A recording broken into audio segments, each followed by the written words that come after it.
Caitlin Doemner is the co-founder of SalesMap.me. After studying at Oxford University and getting her MBA from Biola University, Caitlin launched her sales management company in March 2013. In their first 33 months of business, they had made their first $1 million. Within 6 years, they had generated over $10 million in new revenue for their clients. Their team has built and managed sales teams for some of the most prestigious names in the coaching industry, including Deepak Chopra. She has published multiple books, including The Unseen Sales Machine and Sell with Heart. And she lives in Apple Valley, California with her husband, their 4 kids, 1 cat, 7 chickens. And the more that I get to know Caitlin, the more I'm like, we are the same versions of each other in different bodies. Yeah, we're soul sisters. I love it. Yes, I love it. So Caitlin, when I fell in love with Caitlin, we had a mutual client. And I'm telling you, when I saw her sales system and her sales strategy and how organized and structured it was, I was like, I immediately love her forever. She knows how to build a sales machine. So let's start with what can happen when they go from having no sales support into having a sales system and a sales team. Do you want to share some transformations that you've seen with your clients? Yeah, well, the biggest thing is that most entrepreneurs who get up to about 200 to 500,000, depending on their pricing, obviously, they can be really successful by selling it and doing the work, and maybe, as the higher smart people mentioned, like having really great VAs there to support you, but you will start hitting a capacity block. And right at that juncture, you really need to hire operations or sales. And it's a crossroads. And what I recommend is you need to hire your weakness, right? So I love sales. I'm really great at sales. I absolutely need to hire an operations person to be my right hand and keep me organized and make sure the ball doesn't get dropped on fulfillment.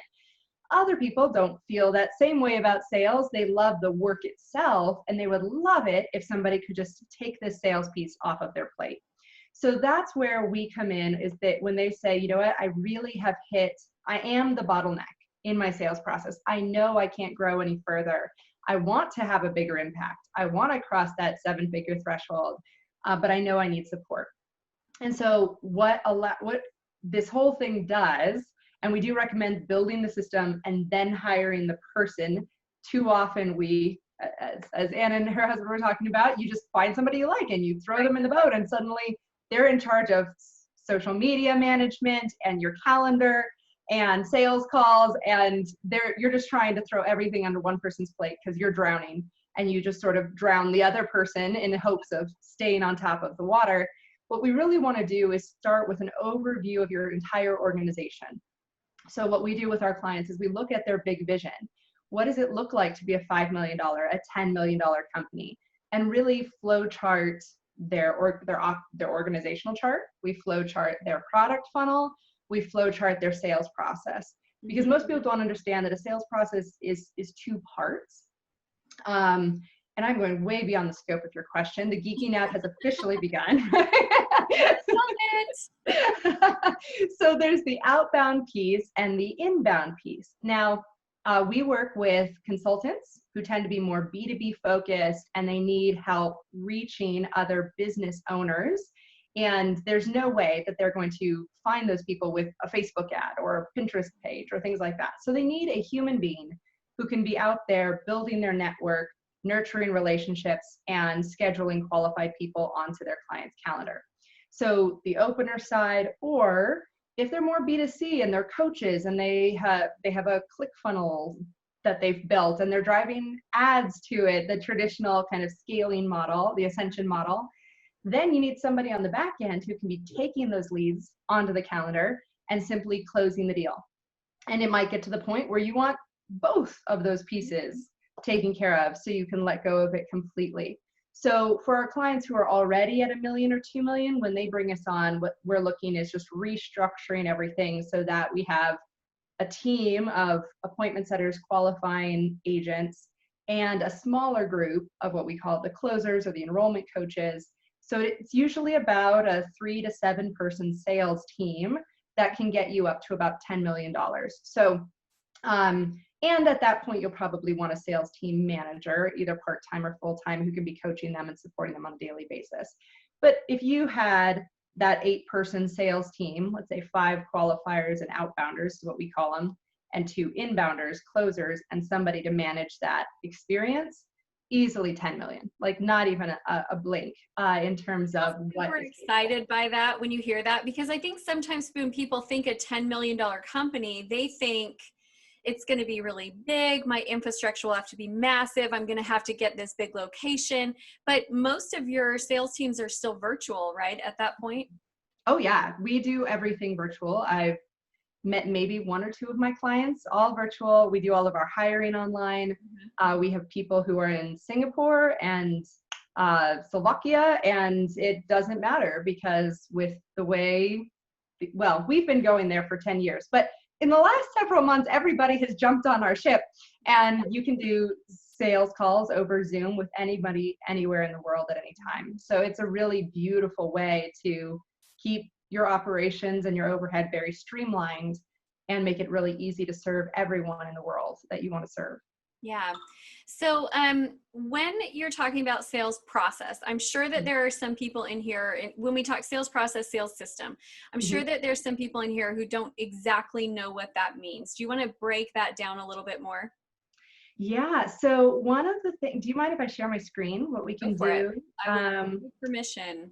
One of the things that we do when clients come on board with us is we walk them through their product funnel. So the biggest thing, and this is a kind of general template for coaches who are in an ascension model, we look at where are the leads coming in, how are you generating them, and this direct out piece would be your outbounders. They're the ones who are actually going out there, finding people who need you, pulling them into your free offer, whatever that is. It's a master class, if it's a webinar, if it's a Facebook group, if it's a mini course, whatever we decide that is going to be the hook to pull them in and start a conversation and relationship. And then this welcome call is the sales call. And then where are we moving them into? What's kind of the lower end, maybe a membership model or something where we're giving them content and supporting them and nurturing them until they're ready to move into the core offer. We have a 10x test for core offers.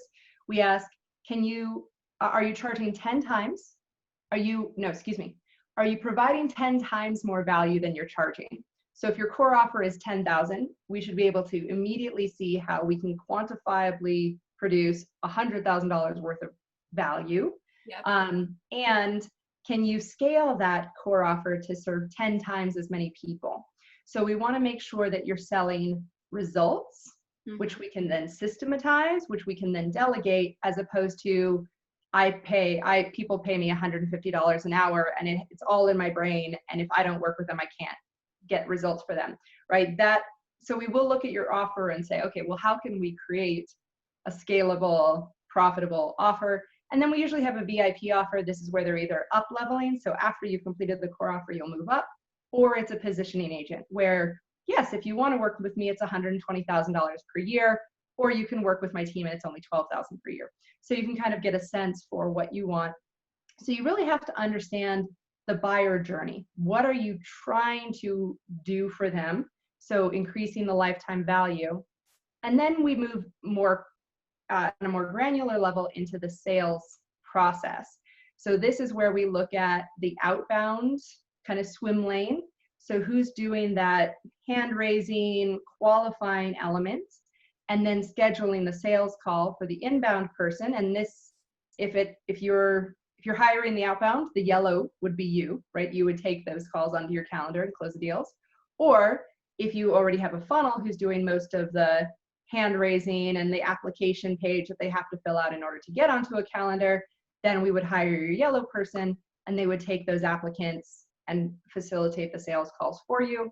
And then we always care about operations, because what's the point of closing a deal if you don't have happy clients?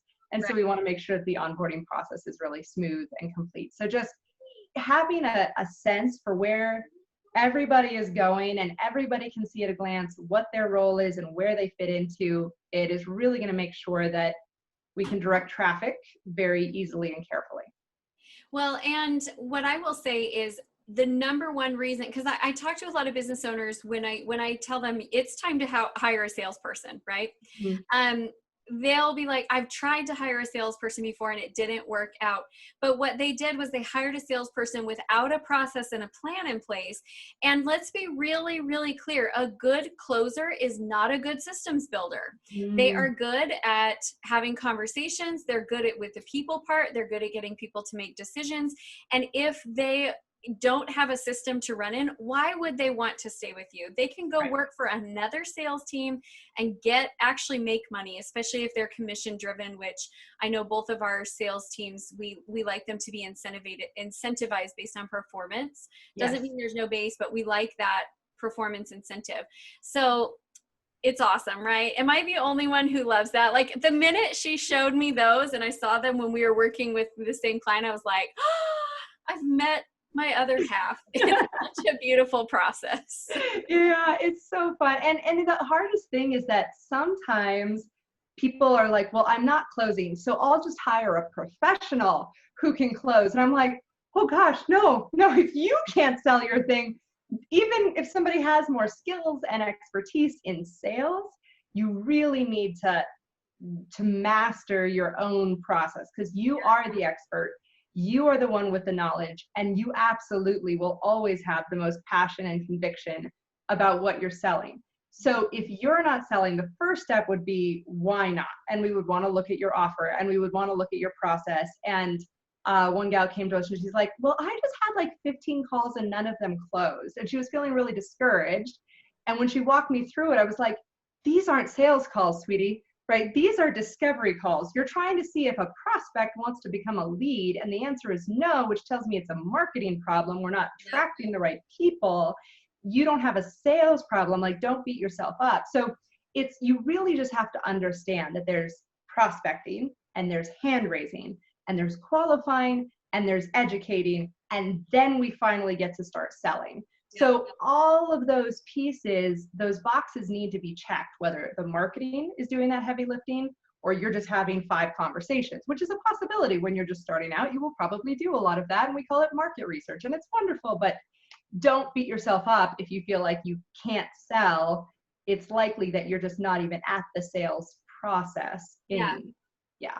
I completely agree. I see that where clients will tell me that they're frustrated without selling. And then when I look at what they're doing, I was like, there was no way you could have sold Yeah. based on what you were doing. You were not taking the right action steps in the right order in order to get to the point of sale. So sales don't magically show up. Like, you have to follow the path to get them. Well, Mm-hmm. Caitlin, I so appreciate you coming on with us today. Yeah. I'd love for you to tell everyone how they can get in contact with you. And then there are some requests to see if you guys share that structure that you just showed. So Yeah, I'd be happy to just throw some screenshots. Amy, I don't know what the best way is, if there's like a Facebook group or where you want me to hide those, I'll send yeah, them to you can you. bring them. We have our Acquire Facebook group. And so if you want to come, I'll have Steven send you a link, because Yeah. by the time I get done today, I'll forget. But I will have Steven send a link to you, and you can go and put those in the Acquire Facebook group. And then for all of you, we'll drop the Acquire Facebook link in here so you can make sure that you're a part of that. Right, absolutely. So yeah, I'll put those in the Facebook group, and you guys can absolutely reach out. It looked like Stephen dropped our educational material. So I know I sort of blitzed you here in 15 minutes, but if you want me to unpack it a little bit more, I created a 30-minute training on how to build a sales team and where you are in your process, and just kind of walking you through those steps. And then of course our website is salesmap.me. Happy to just hop on a call and walk through. We'll look at your operations, and we'll look at your lead gen, and then we'll say, what is the timeline? When are you going to be ready? And are you ready for outbound or inbound? So we can just customize that game plan for you. Awesome. Well, thank you so much for being on. And I always love a good detailed process conversation. So we really appreciate you. Thank you so much, Amy. Bye-bye. Awesome. We'll see you.